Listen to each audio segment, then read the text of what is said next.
पाक army corps commander lieutenant general Mohammad Aqeel ने Bahawal Victoria अस्पताल का दौरा किया है। उनके साथ अस्पताल के मेडिकल सुपरिटेंडेंट और कंबाइंड मिलिट्री हॉस्पिटल बहावलपुर के कमांडिंग ऑफिसर भी थे। तीनों ने अस्पताल में भर्ती उन आतंकियों से मुलाकात की जिन्हें भारत के स्ट्राइक में घायल होने के बाद यहां भर्ती किया गया। जिस वक्त Pak army corps commander lieutenant general Mohammad Aqeel यहां पहुंचे, उस वक्त आपातकाल के बाहर कुछ लोग भारत के खिलाफ और आतंकी संगठन जैश ए मोहम्मद के समर्थन में नारे लगाते हुए सुनाई दिए, जो इस बात का सबूत है कि पाकिस्तान आतंकियों को न सिर्फ पनाह दे रहा है बल्कि घायल होने के बाद आर्मी के अफसर उनका हालचाल जानने के लिए, उनकी देखभाल करने के लिए अस्पताल भी पहुंच रहे हैं।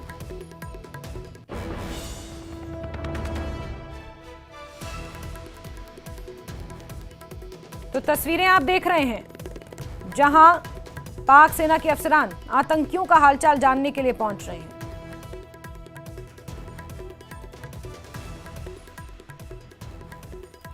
पाकिस्तान में बिलाल आतंकी कैंप का प्रमुख आतंकी याकूब मुगल भी मारा गया है।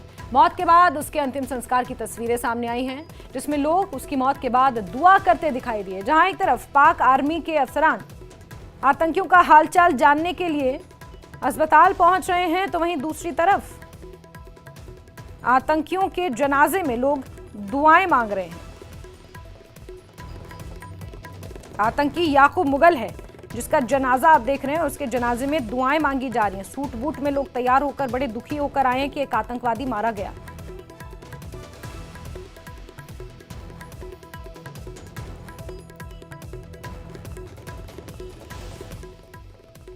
तो वहीं ऑपरेशन सिंदूर पर भारत ने बड़ा बयान दिया है। जानकारी देते हुए विदेश सचिव विक्रम मिस्री ने कहा कि पहलगाम हमले का जवाब देना जरूरी था। आज सुबह हमने अपने अधिकार का इस्तेमाल किया, अपने पूरी जिम्मेदारी के साथ हमने जवाब दिया। आतंकी हमले के पीछे पाकिस्तान की साजिश थी और 2 हफ्ते बाद भी पाकिस्तान ने कोई कार्रवाई नहीं की थी। विदेश सचिव विक्रम मिस्री ने स्ट्राइक पर कहा कि खुफिया एजेंसियों ने साजिशकर्ताओं की जानकारी जुटाई। दोबारा आतंकी हमले होने का इनपुट हमारे पास था। हमने आत्मरक्षा के अपने अधिकार को इस्तेमाल किया। 2 हफ्ते तक पाकिस्तान ने कोई कार्रवाई नहीं की यानी कि आतंकवादियों पर कोई कार्रवाई पाकिस्तान ने नहीं की, जिससे स्पष्ट हुआ कि पाकिस्तान की शह पर ही इस आतंकवादी हमले को अंजाम दिया गया है। आतंकवाद पर पाकिस्तान सिर्फ दुनिया को गुमराह करता रहा।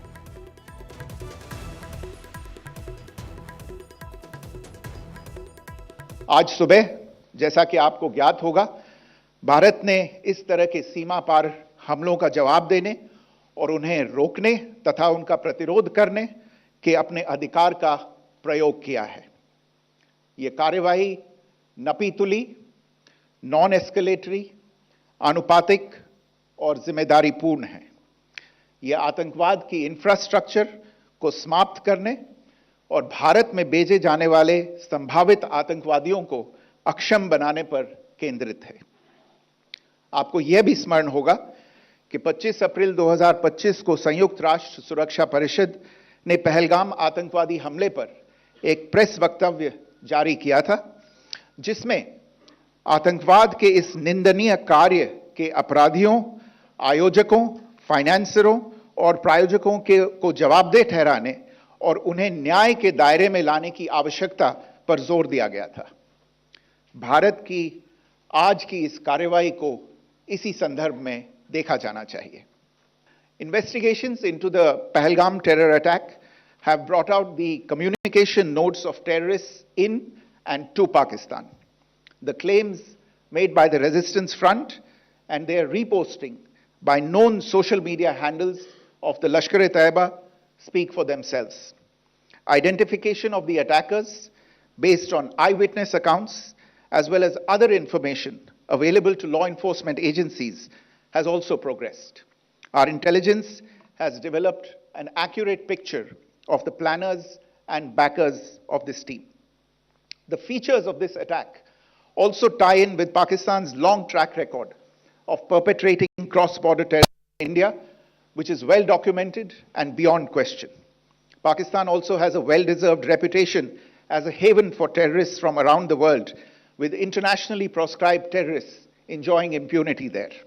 In addition, Pakistan has been known to willfully mislead the world and international forums, such as the Financial Action Task Force, on this issue. The Sajid Mir case, in which this terrorist was declared dead and then, in response to international pressure, brought back to life found alive and arrested is the most glaring example.